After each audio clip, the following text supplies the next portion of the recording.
Assalamualaikum warahmatullahi wabarakatuh.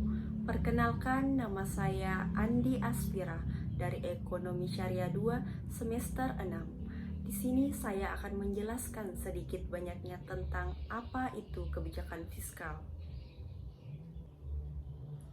Kebijakan fiskal adalah keputusan yang diambil pemerintah tentang pendapatan atau pengeluaran demi menjaga stabilitas perekonomian suatu negara. Adapun tujuan kebijakan fiskal yaitu yang pertama, menjaga dan mengembangkan perekonomian negara. Yang kedua, meningkatkan kualitas SDM. Yang ketiga, menjaga stabilitas harga barang. Dan yang keempat, mendorong investasi. Adapun instrumen kebijakan fiskal yang pertama yaitu pajak. Pajak merupakan sektor instrumen kebijakan fiskal yang dapat dikontrol untuk memengaruhi naik dan turunnya daya beli masyarakat. Yang kedua yaitu pengeluaran belanja.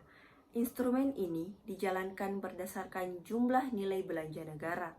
Yang ketiga yaitu obligasi publik, seperti di bidang investasi, di mana rakyat yang memiliki dana ditawarkan untuk membeli surat utang dari negara dan negara akan mencicil hutang tersebut berdasarkan bunga pinjaman. Kemudian kebijakan fiskal sebagai produk politik. Ekonomi dan politik adalah dua sistem yang tidak dapat disamakan. Keduanya berjalan sendiri-sendiri sesuai dengan pengertian, fungsi, dan tujuannya masing-masing. Namun, di dalam perkembangan terbukti bahwa sistem perekonomian dan perpolitikan saling berhubungan satu dengan yang lain.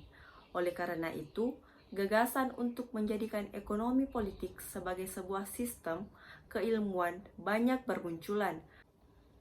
Kemudian peran ilmu politik dalam meningkatkan pertumbuhan perekonomian Indonesia itu sendiri meliputi tugas pemerintah dalam menjalankan fungsinya, yaitu mengarahkan kegiatan ekonomi masyarakat sehingga mencapai tujuan yang akan dikehendaki.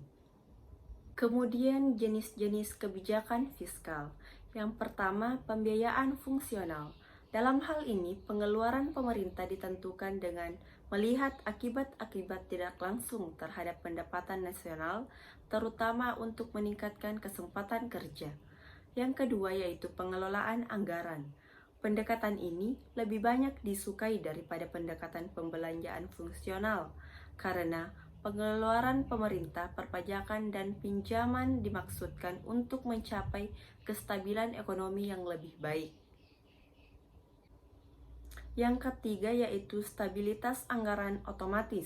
Kebijakan fiskal mempunyai efek stabilisasi otomatis terhadap permintaan atau demand melalui kombinasi serta pengeluaran pemerintah yang merupakan insentif bagai perubahan pendapatan dan pembayaran pajak yang berbeda dengan pendapatan. 3 faktor yang menentukan kinerja perekonomian suatu negara, yaitu kebijakan ekonomi yang dijalankan oleh pemerintah, lingkungan di mana perekonomian tersebut beroperasi, dan sistem ekonomi politik yang digunakan.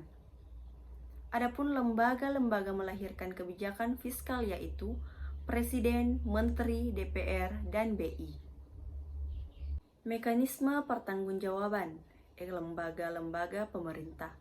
Presiden selaku kepala pemerintahan memegang kekuasaan pengelolaan keuangan negara sebagai bagian dari kekuasaan pemerintahan.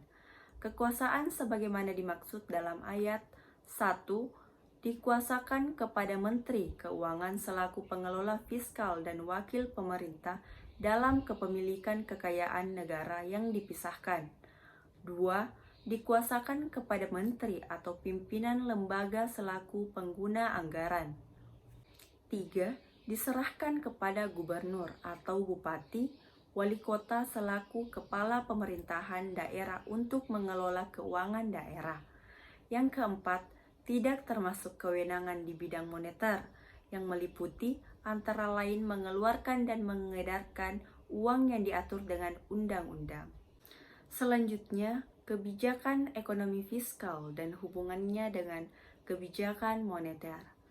Kebijakan moneter dan kebijakan fiskal adalah dua kebijakan yang merupakan alat utama bagi perencana ekonomi nasional untuk mengendalikan keseimbangan makro perekonomiannya.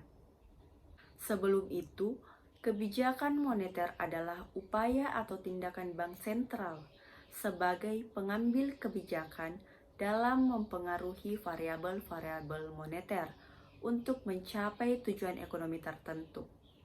Adapun variabel-variabel dari kebijakan moneter yaitu uang beredar, suku bunga, dan nilai tukar. Dampak dari kebijakan moneter sendiri tidak langsung kepada sektor real, namun pertama kali akan dirasakan oleh pihak-pihak perbankan yang kemudian ditransfer pada sektor real. Adapun hubungan kebijakan moneter dan kebijakan fiskal terlihat dari pemerintah dan Bank Indonesia sebagai pengambil kebijakan secara rutin menggelar rapat koordinasi untuk membahas keadaan ekonomi terkini. Selain itu, keduanya juga terlibat secara bersamaan dalam penyusunan bersama asumsi makro di anggaran pendapatan dan belanja negara atau APBN yang dibahas bersama di DPR. Kemudian hubungan kebijakan fiskal antara lembaga pemerintah. Hubungan antar pemerintah merupakan fenomena umum yang terjadi di semua negara di dunia terlepas dari sistem pemerintahannya dan bahkan sudah menjadi ciri yang paling menonjol dari hubungan keuangan antara pusat dan daerah. Kebijakan fiskal saling berkaitan dengan lembaga pemerintah. Karena seperti yang diketahui bahwa pemerintah yang mengatur perubahan pajak belanja serta transfer pemerintah yang bertujuan untuk memengaruhi kondisi makroekonomi. Secara tidak langsung dapat dikatakan bahwa kebijakan fiskal ini dilaksanakan atau dijalankan sesuai dengan aturan dan keputusan lembaga pemerintah seperti kebijakan fiskal yang memengaruhi anggaran pendapatan belanja negara atau APBN. Sekian pemaparan materi tentang kebijakan fiskal dari saya. Wassalamualaikum warahmatullahi wabarakatuh. Terima kasih.